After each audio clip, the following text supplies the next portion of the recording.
They sang of heartbreak, honky-tonks, and runaway trains, yet behind the velvet drawl of classic country hid checkbooks, big enough to make Wall Street whistle.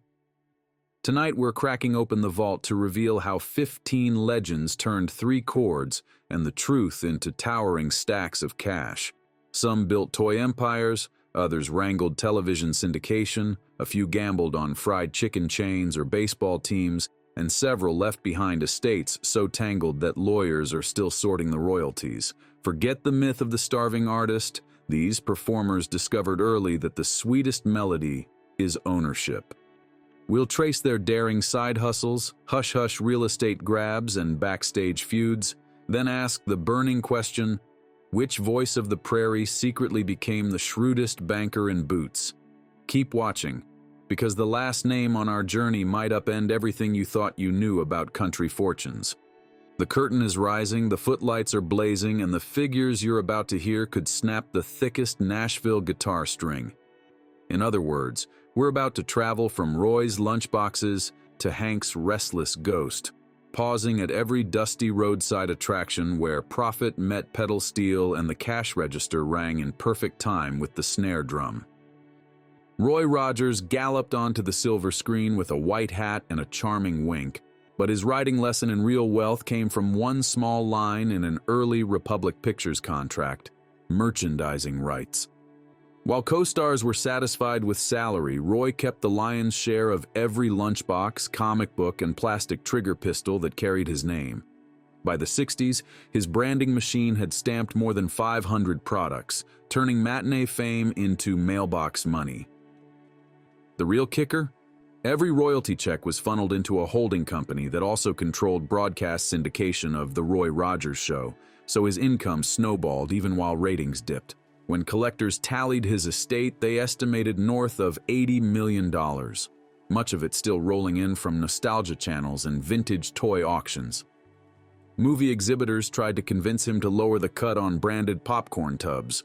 Roy simply tipped his hat and galloped to a different theater chain. Even his golden Palomino trigger was part of the portfolio, later embalmed and displayed behind glass as the most profitable taxidermy in entertainment history. Yet merchandising was only the first verse. The next picker turned a corny TV show into pure cash. Buck Owens might have looked like a laid-back Bakersfield picker, yet behind the red, white, and blue guitar was a laser-focused businessman. Buck bought a controlling stake in the TV variety juggernaut Hee Haw at a moment executives predicted the show would fade. Instead, rural audiences kept tuning in and advertising dollars piled up. Licensing rights fattened Owens's royalty statements, and he reinvested the windfall into California radio stations that spun his own records around the clock. Locals joked he was paying himself airplay fees, and they were right. By the time Buck sold a cluster of stations in the 90s, he was banking checks usually reserved for Silicon Valley founders, pushing his net worth past $100 million. Fans driving through Bakersfield today can still tour the Crystal Palace, a nightclub museum hybrid Owens built so he could earn concert revenue, restaurant tabs, and gift shop sales all under one neon roof. Every guitar lick echoed into another ledger column. If Buck mined TV gold, our next crooner mined chicken. Kenny Rogers crooned that you've got to know when to hold 'em and know when to fold 'em, and the gambler followed his own advice to the letter. At the height of his crossover fame, he inked a chain-wide partnership with Kentucky Fried Chicken, lending his name to Kenny Rogers Roasters, an audacious bet on rotisserie birds. Analysts predicted disaster, but the singer's easy grin and television ads helped launch hundreds of franchises worldwide before the brand was sold to Asian investors for a tidy sum. That cash, combined with a sprawling Georgia property portfolio and publishing catalog, ballooned his estate to roughly $250 million. When Kenny stepped off stage for the last time, he left behind proof that a gambler who studies the odds can still walk away richer than the house.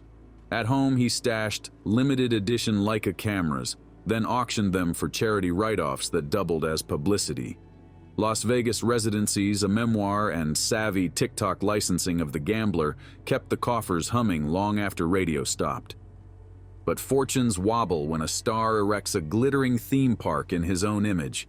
Soon, the neon buzz meets the hard taxman. Conway Twitty recorded more #1 country hits than Elvis and the Beatles combined, yet he spent his later years fighting to keep those royalties inside the family. Twitty City, his glittery Nashville theme park mansion complex, was supposed to stand as a monument to success. Instead, it became ground zero for a bitter inheritance battle. Children from different marriages squared off, accountants staggered under debts, and the IRS circled like buzzards over a freshly played power ballad. In the end, the property sold off piecemeal, but even after legal fees, Conway's catalog and publishing shares still delivered a princely sum. Estimates hover near $15 million at probate, a figure that continues to climb every time a modern artist covers Hello Darlin'. Christmas at Twitty City drew tourists by the busload, hundreds paying to see animatronic reindeer while Conway quietly pocketed the gate. Unfortunately, the holiday glow couldn't thaw the icy resentment between heirs. And what the neon built, the lawsuits devoured. Debt collectors rarely chase outlaws, but the next legend outran them anyway. Waylon Jennings wore the outlaw badge with pride, and living fast left scorch marks on his bank account, yet he never lost the publishing stakes that mattered. After a near-fatal dalliance with controlled substances, Waylon sold old tour buses and rights to his image on t-shirts to settle debts, then launched a frugal comeback built on creative control. His blunt demand: record labels could market the rebel image, but he would own future masters. By the time he exited this world, he had reversed a 7-figure hole into a nest egg just under $10 million. Not the loftiest payday on our roster, yet considering he started from a prison cot in Phoenix, the turnaround still counts as a profitable jailbreak. Membership in the Highwaymen supergroup padded his share of joint royalties, and he cut personal expenses by driving himself between gigs in a diesel pickup instead of leasing private jets. The renegade learned spreadsheets can be more powerful than spurs. Another ex-con would refine that lesson, turning water rights into pay dirt. Merle Haggard rose from San Quentin inmate number A45200 to bard of the working class, and he treated finances with the same no-nonsense ethic. Merle purchased the publishing on signature tracks like Okie from Muskogee when Capitol Records wasn't looking, protecting cash flow no matter what radio format blew in. He also bought acreage outside Redding, California, drilling wells and leasing water rights to neighboring ranchers during drought, side revenue most fans never heard about.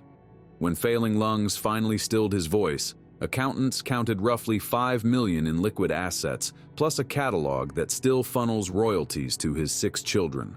For a man once imprisoned for robbery, Merle mastered the art of legal larceny, stealing back the value of his own songs.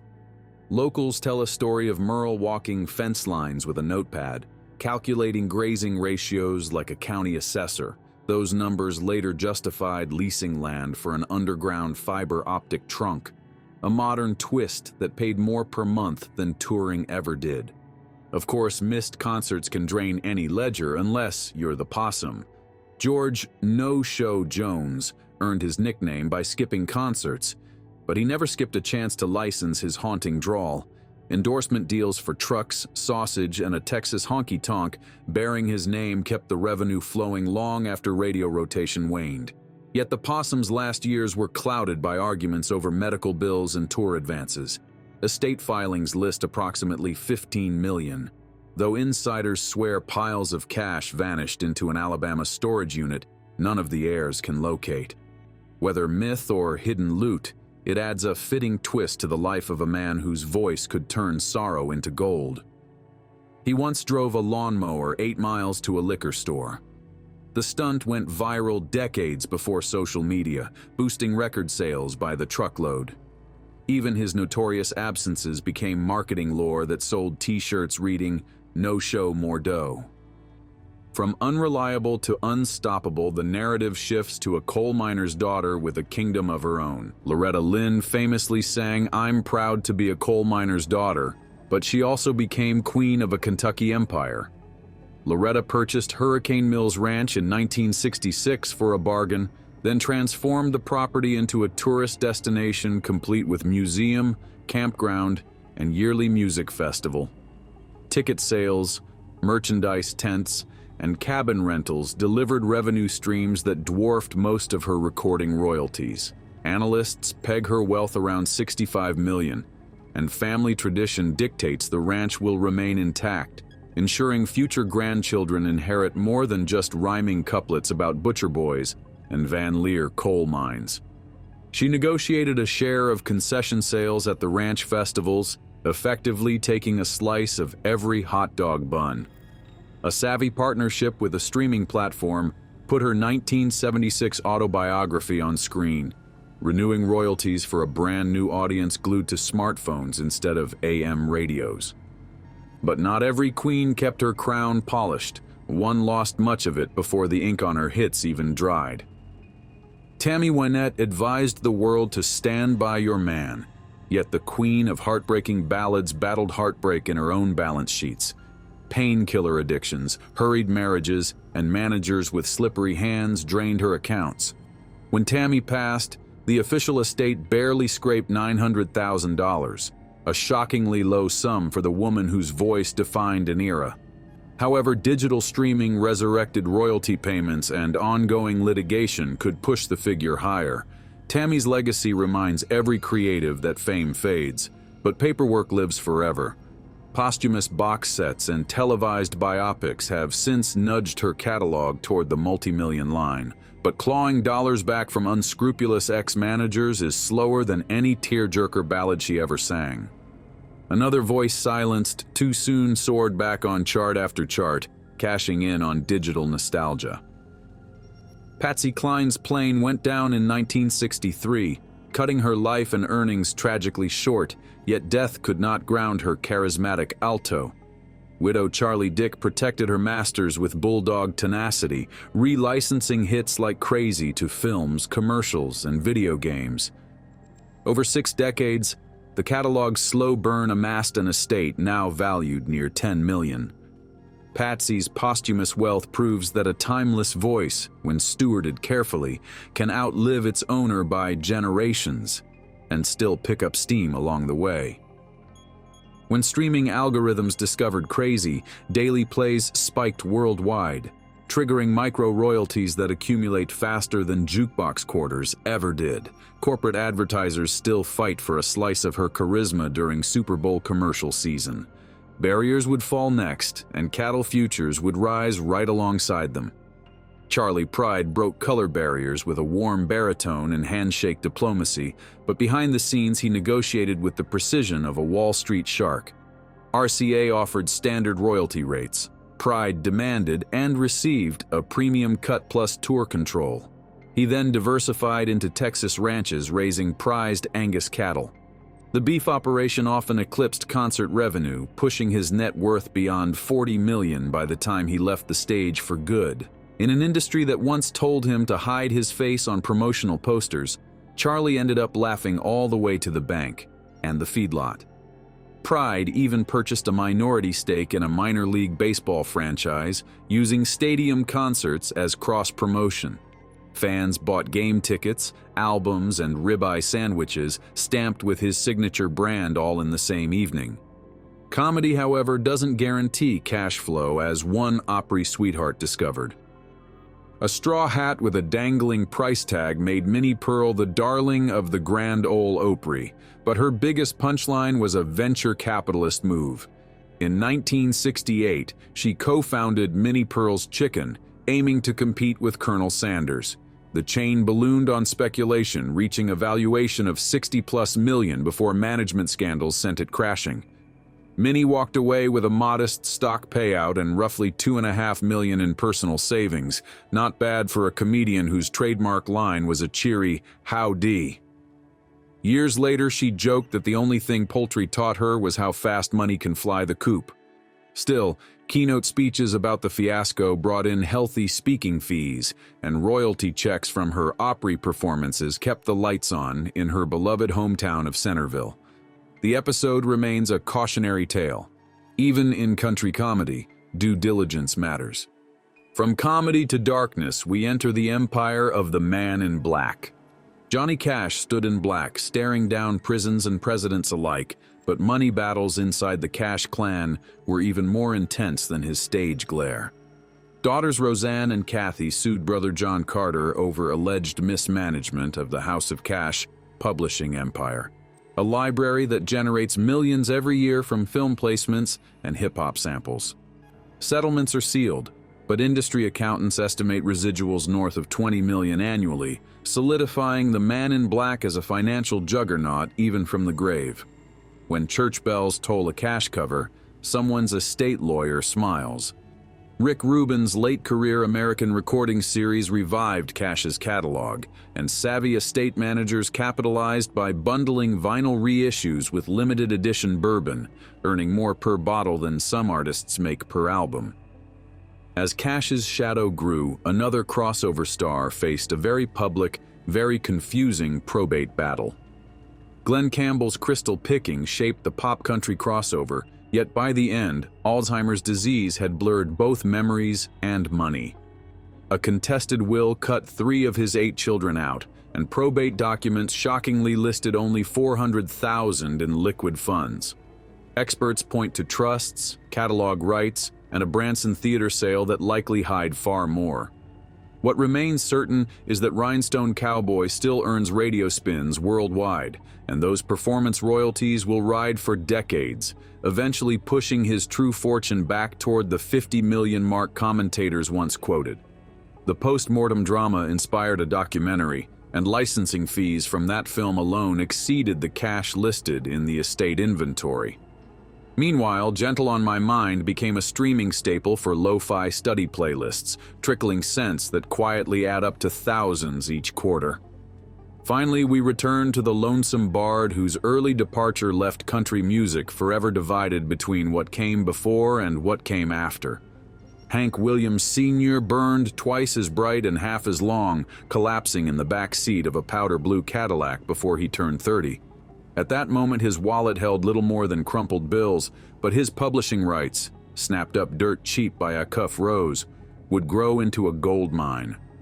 Hank Jr. spent years wrestling those copyrights back, while half-siblings, secret heirs, and one claimed love child surfaced looking for a cut. Courts have mostly sided with the direct bloodline, and today estimates place the Hank Sr. catalog above $100 million in cumulative earnings. The lonesome whip poor will he sang about never imagined such a lucrative echo. Scholars estimate that Cold, Cold Heart alone has been recorded over 400 times, a renewable resource that keeps spinning dimes into dollars. Every cover on TikTok or Instagram Reels pings micropayments into the family coffers, proof that a sorrowful yodel can outrun the passage of time. From toy horses to fried chicken, from prison bars to billion-stream playlists, these country titans prove there's nothing more profitable than a good story paired with sharper paperwork. Some fortunes arrived gift-wrapped in clever clauses, others survived drug habits, divorces, or spiraling lawsuits, yet every wallet in our roundup offers a lesson for modern dreamers. Own your name, guard your songs, and never bet against nostalgia. So whose strategy impressed you most? Was it Roy Rogers riding a trademark into retail heaven, or Hank Williams Sr. whose ghost keeps cash registers ringing? Let us know in the comments and subscribe for the next deep dive where we expose the hidden empires behind the ballads still echoing through American backroads. Until next time, remember, the stage may glitter, but the fine print glitters brighter. If you enjoyed this video, like and subscribe, and also click the next video shown on your screen.